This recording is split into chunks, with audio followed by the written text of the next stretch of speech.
গ্রামের মেয়ে বউরা এই শীতকালে বিকেল হলেই ঝুড়ি কিংবা ঝাঁপি নিয়ে কিংবা একটা ছোট পাতিলা নিয়ে সবাই যেত কলই শাক তুলতে। আমিও যেতাম আমার বোন, মা, চাচি তাদের সাথে। তখন আমার কাছে বিষয়টা খুবই বিরক্ত লাগতো, কেননা মানে কাজ করতে হবে সেজন্য। যেহেতু ছোট ছিলাম আর কাজ করতে ভালো লাগতো না।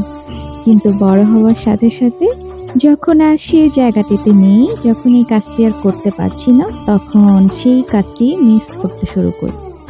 সেই কাজটি করতে ইচ্ছে করে এবং আমার অনেক বেশি পছন্দ এই কলই শাক।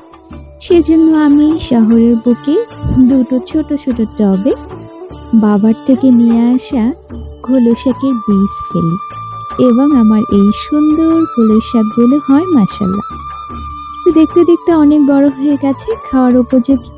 সেজন্য আজকে বিকেল বেলা ঝাঁপি নিয়ে আমিও কলই শাক তুলতে শুরু করে দিলাম এবং সুন্দর করে রান্না করে খেলাম আলহামদুলিল্লাহ।